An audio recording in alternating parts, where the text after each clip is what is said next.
నమస్తే welcome to టీవీ3 news నేను తరంగిణి ముందుగా బులెటిన్ లో హెడ్లైన్స్ చూద్దాం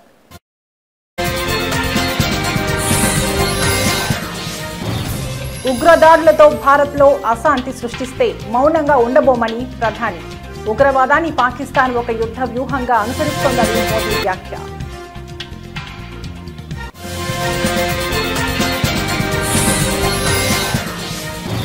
వైసీపీ మాజీ ఎమ్మెల్యే ఆర్కేపై సిఐడి కేసు నమోదు మంగళగిరిలోని టీడీపీ ప్రధాన కార్యాలయంపై దాడి కేసు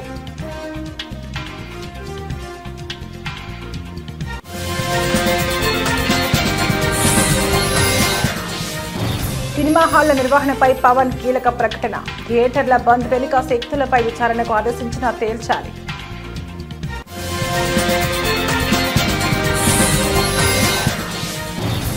విజయనగరం పేలుళ్ల కుట్ర కేసు 5వ రోజు పోలీస్ కస్టడీలో సిరాజ్ సమీర్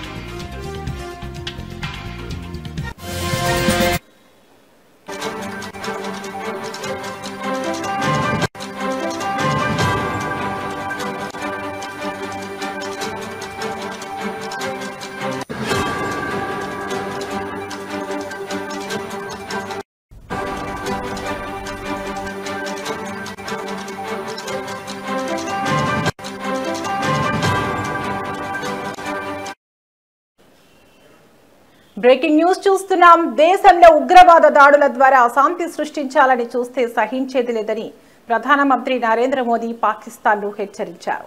దేశ తొలి హోంమంత్రి సర్దార్ వల్లభాయ్ పటేల్ సూచనలను నాటి పాలకులు పెడచెవిన పెట్టడం వల్లే గత 76 ఏళ్లుగా దేశం ఉగ్రవాద సమస్యను ఎదుర్కొంటోందని ఆవేదన వ్యక్తం చేశారు.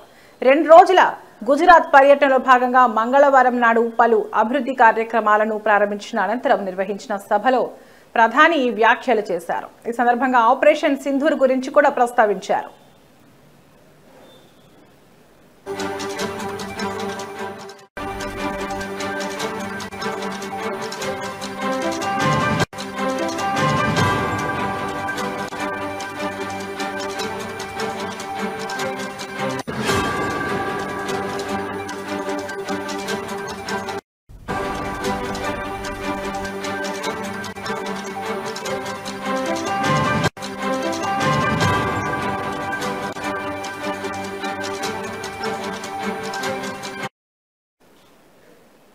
ఉగ్రవాదాన్ని పాకిస్తాన్ ఒక యుద్ధ తంత్రంగా మార్చుకుంది. దీనిని భారత్ సమర్థవంతంగా ఎదుర్కొంటోంది.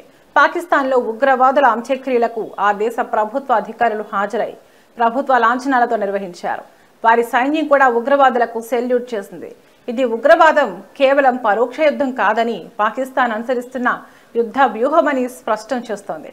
దీనికి తగిన రీతిలోనే భారత్ స్పందిస్తుంది అని మోదీ అన్నారు.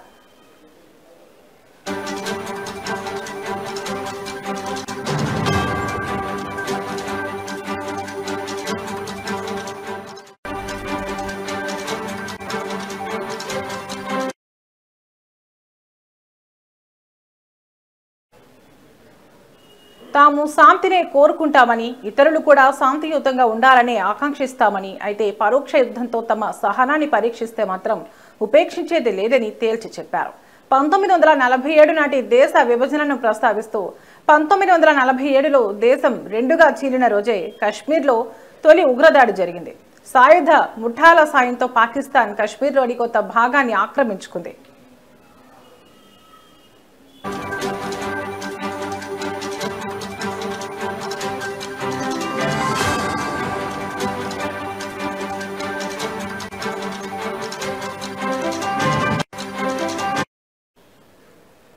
ఆనాడు ఉగ్రవాదులను ఏరివేసి ఆక్రమిత కశ్మీర్ను తిరిగి స్వాధీనం చేసుకోవాలని సర్దార్ వల్లభాయ్ పటేల్ ఇచ్చిన సలహాను పాటించి ఉంటే దేశంలో ఈ ఉగ్రదాడుల పరంపర కొనసాగేది కాదు. కానీ అప్పటి ప్రభుత్వ పెద్దలు ఆ సూచనను పట్టించుకోలేదు అని ప్రధాని విమర్శించారు.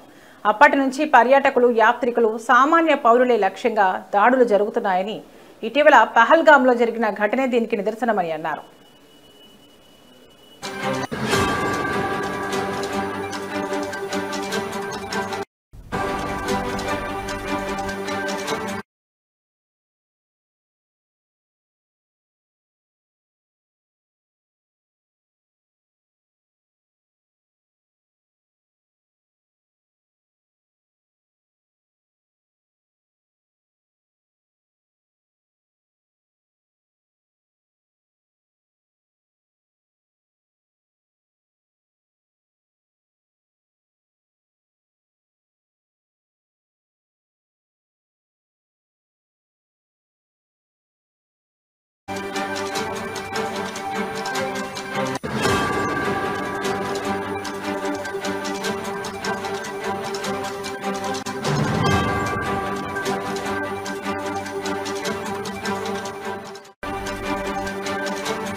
బులెటిన్లో మరో బ్రేకింగ్ న్యూస్ చూస్తున్నాం. మంగళగిరి మాజీ ఎమ్మెల్యే వైసీపీ నేత ఆళ్ల రామకృష్ణారెడ్డిపై ఆంధ్రప్రదేశ్ సిఐడి అధికారులు కేసు నమోదు చేశారు. 2021లో తెలుగుదేశం పార్టీ ప్రధాన కార్యాలయంపై జరిగిన దాడి ఘటనకు సంబంధించి ఈ కేసు నమోదైంది. ఈ దాడి కేసులో ఆయన్ను 127వ నిందితుడిగా సిఐడి పోలీసులు చేర్చారు.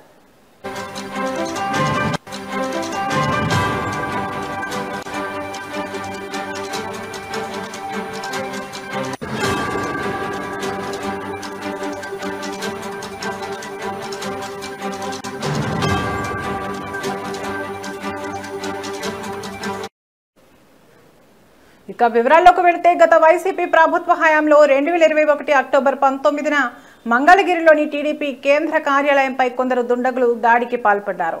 ఈ ఘటన అప్పట్లో తీవ్ర కలకలం రేపింది. అయితే రాష్ట్రంలో ప్రభుత్వం మారిన తర్వాత ఈ దాడి కేసును కూటమి ప్రభుత్వం సిఐడికి అప్పగించింది. ఈ కేసు విచారణను సిఐడి వేగవంతం చేసింది. ఈ కేసులో ఇప్పటికే వైసీపీ మాజీ ఎంపీ నందిగం సురేష్ అరెస్ట్ అయ్యారు.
గత కొద్ది రోజులుగా టాలీవుడ్ సినిమా ఇండస్ట్రీలో సింగిల్ స్క్రీన్ థియేటర్ల నిర్వహణ విషయంలో వివాదం నెలకొన్న విషయం తెలిసిందే.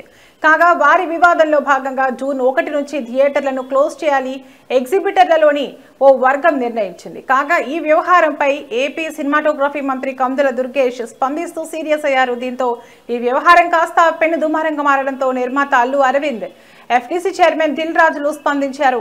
కేవలం పవన్ కళ్యాణ్ హరిహర వీరమల్లు సినిమా సమయంలోనే థియేటర్ల బంద్కు పిలుపునివ్వడంపై మంత్రి అనుమానం వ్యక్తం చేశారు. అలాగే ఇందులో ఏదో కుట్ర కోణం ఉందని, ఈ వివాదం వెనుక ఉన్న వారెవరో తేల్చాలని హోంశాఖకు మంత్రి ఆదేశాలు జారీ చేసిన విషయం తెలిసిందే.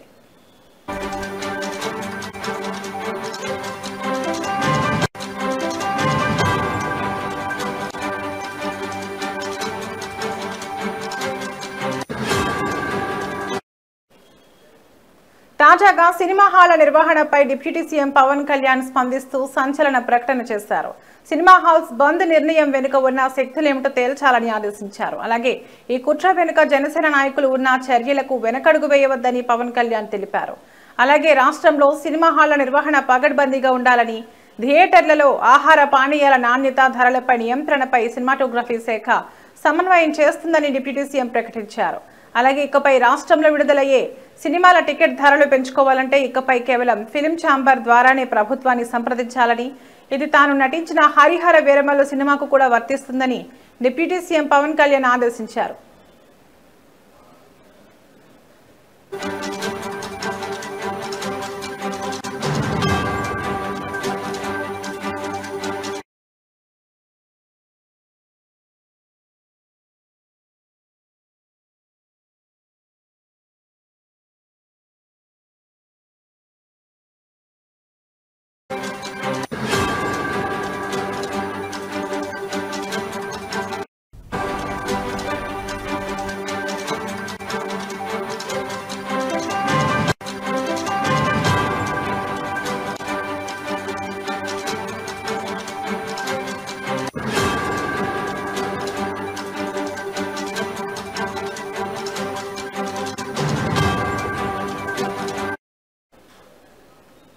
ఓబులాపురం అక్రమ మైనింగ్ కేసులో దోషిగా తేలిన గాలి జనార్దన్ రెడ్డిని హైదరాబాద్లోని చంచల్గూడ జైలు నుంచి బెంగళూరు నగరానికి తరలించారు.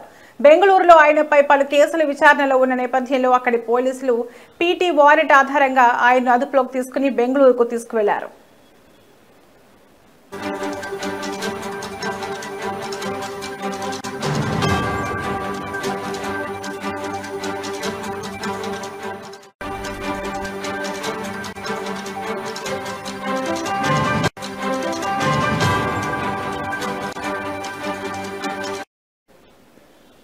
గాలి జనార్దన్ రెడ్డి ఓబుళాపురం మైనింగ్ అక్రమాలకు సంబంధించిన కేసులో శిక్ష పడడంతో కొంతకాలంగా చంచల్గూడ కేంద్ర కారాగారంలో ఖైదీగా ఉంటున్నారు. అయితే కర్ణాటక రాష్ట్రంలోని బెంగళూరులో కూడా ఆయన పలు అభియోగాలను ఎదుర్కొంటున్నారు.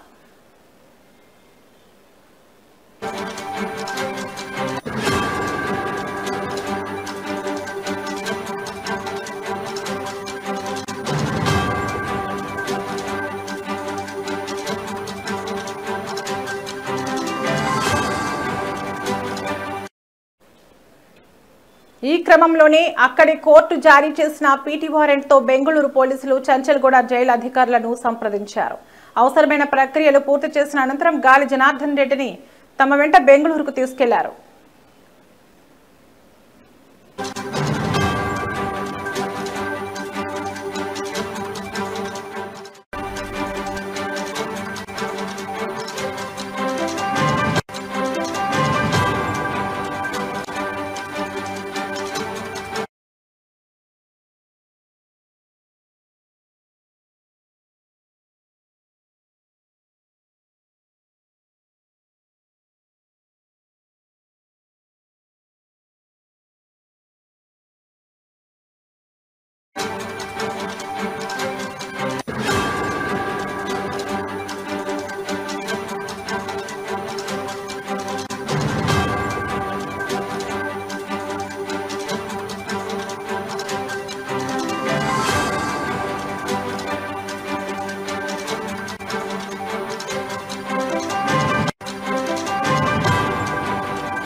Breaking news. ఉగ్రవాదం పేలుళ్ల కుట్ర కేసులో విచారణ కొనసాగుతోంది. ఇవాళ 5వ రోజు పోలీస్ కస్టడీలో సిరాజ్ సమీర్ ను పోలీసులు విచారిస్తున్నారు. మరో 20 మంది సభ్యులు ఉన్నట్లు ధృవీకరించిన సిరాజ్ సమీర్ ఆ 20 మంది పేర్లు తెలిసినా వారు ఎక్కడున్నారనేది చెప్పడం లేదు. ఆ 20 మంది కోసం తెలంగాణ పోలీసులు వేట మొదలుపెట్టారు. సిరాజ్ అరెస్టు తర్వాత విజయనగరంలో అదృశ్యమైన వారు ఎవరు, హైదరాబాద్ లో సమీర్ ఇంట్లో సమావేశమైన వారు ఇప్పుడు ఎక్కడా అనే వివరాలను పోలీసులు సేకరిస్తున్నారు.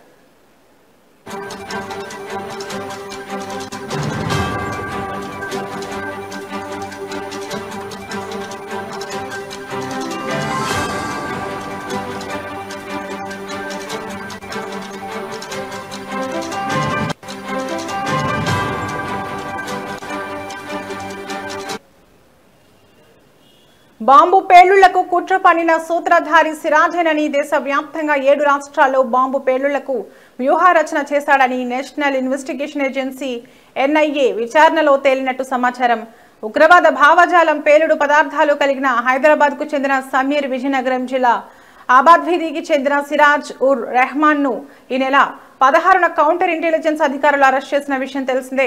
కోర్టు ఆదేశాల మేరకు వీరిద్దరిని వారం రోజులు పోలీసులు కస్టడీకి తీసుకున్నారు. విజయనగరం పోలీస్ ట్రైనింగ్ కళాశాలలో ఎన్ఐఏ స్థానిక పోలీస్ అధికారులు విచారణ జరుపుతున్నారు.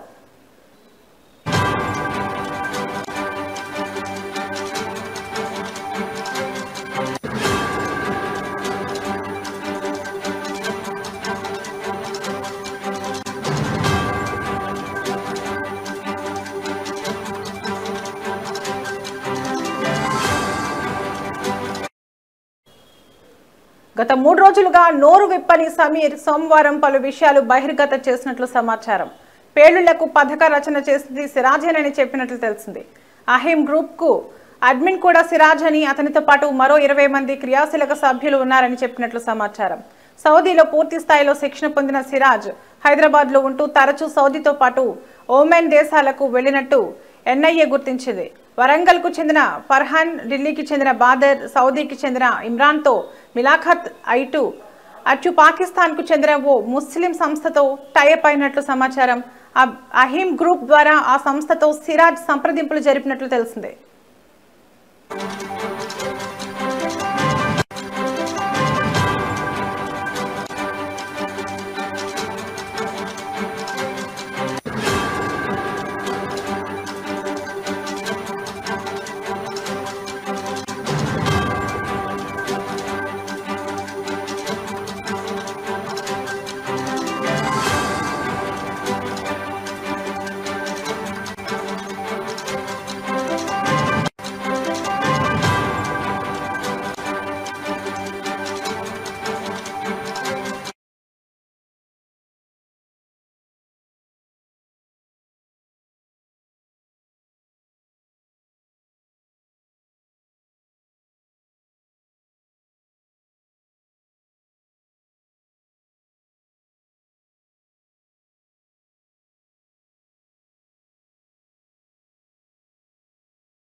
నవభారత నిర్మాత జవహర్ లాల్ నెహ్రూ అని AICC member PCC general secretary Mallipudi Sriramachandramurthy Kakinada city అధ్యక్షుడు చెక్క నూకరాజు పేర్కొన్నారు. కాకినాడ జిల్లాలో కాంగ్రెస్ కార్యాలయంలో మాజీ ప్రధాని నెహ్రూ 62వ వర్ధంతిని నిర్వహించారు. ఈ సందర్భంగా వారు మాట్లాడారు. 17 సంవత్సరాలు దేశ ప్రధానిగా ప్రజాస్వామ్య, లౌకిక, సామ్యవాద పరిరక్షణ కోసం నెహ్రూ కృషి చేశారన్నారు. నవభారత నిర్మాతగా, పంచశీల ప్రబోధకుడిగా, అలినోద్యమ పితామహుడిగా, పంచవర్ష ప్రణాళికల ప్రాణదాతగా చరిత్ర సృష్టించాడన్నారు.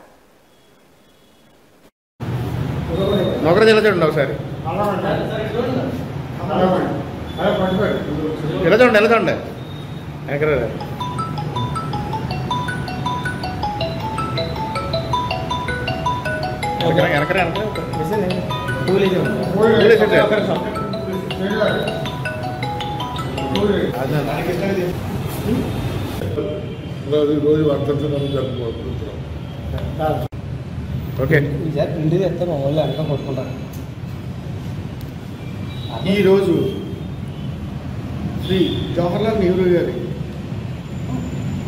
61వ వర్ధంతి సందర్భంగా వారు మన దేశానికి చేసిన సేవలు గుర్తించుకోవాల్సింది ఎంతకైనా అవసరం. కాంగ్రెస్ పార్టీ స్వాతంత్ర యోధుడు మహాత్మా గాంధీ గారి ప్రియ శిష్యుడు చాచా నెహ్రూ గారు. చాచా నెహ్రూగా ఏపీ రాష్ట్ర మాజీ సీఎం వైఎస్ జగన్ గత ప్రభుత్వంలో ప్రవేశపెట్టిన ఇంటింటికి రేషన్ పథకాన్ని ఇప్పటి కూటమి ప్రభుత్వం నిర్వీర్యం చేసిందని డాక్టర్ బిఆర్ అంబేద్కర్ కోనసీమ జిల్లా ఎండియు వెహికల్ ఆపరేటర్స్ హెల్పర్స్ నిరసన తెలిపారు.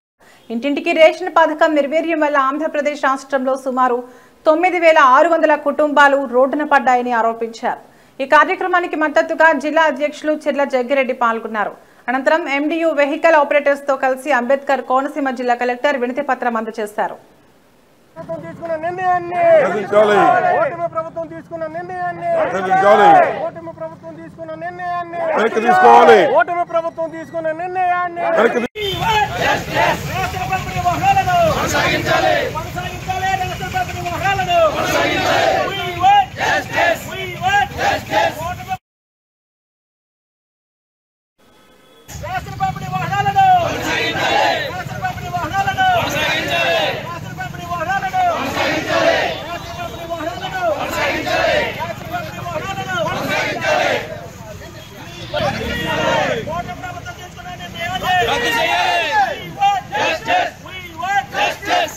చేసేవాడు కూడా ఆఖరి కోరిక అడుగుతారు సార్. ఈ ప్రభుత్వంలో ఉరిశిక్ష చేసేవాడికి ఆఖరి కోరిక అడుగుతారు. అలాగే ఎండియూ డీలర్స్కి తగినంత సమయం ఇవ్వకుండా, కార్ సర్వీసెస్ బాగున్నాయని చేయకుండా శాంతియుతంగా వారి యొక్క విషయాన్ని మీ దృష్టిలో మీరు వింటారు కనుక మీకు ఇచ్చి వెళ్లే విధంగా మొత్తం డీలర్స్ అందరూ వచ్చారు సార్. నాగర్ కర్నూలు జిల్లా కేంద్రంలో ఓ ప్రైవేట్ హాల్లో భారత్ ముక్తి మోర్చా అంబేద్కర్ జాతర కమిటీ ఆధ్వర్యంలో మాతా రమాబాయి 90వ వర్ధంతిని నిర్వహించారు. ఈ కార్యక్రమంలో ముఖ్య అతిథిగా ఎంపీ పార్లమెంట్ ఇన్ఛార్జ్ గడ్డం విజయ్ హాజరయ్యారు.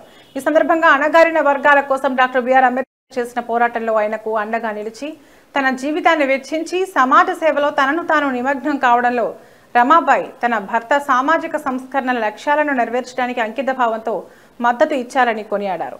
తన జీవితం త్యాగం చేస్తూ తన భర్తకు సహాయం చేయడానికి, తనను తాను త్యాగం చేయడానికి సిద్ధపడ్డారన్నారు.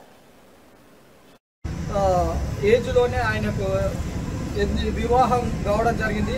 నాటి నుండి ఆమె చనిపోయేంత వరకు, రమాబాయి గారు చనిపోయేంత వరకు అంబేద్కర్ గారికి సహచరిగా ఉండుకుంటూ ఆమె చేసినటువంటి త్యాగము, ఆ రోజు అంబేద్కర్ గారికి ఎక్కడ పై చదువులకు పోయినా, ఏటికి పోయినా, ఎక్కడ పోయినా ఆమె నిరంతరం ఆయన యొక్క ఆశయ సాధన కోసం ఉన్నటువంటి గొప్ప త్యాగమూర్తి ఆమె రమాబాయి గారు.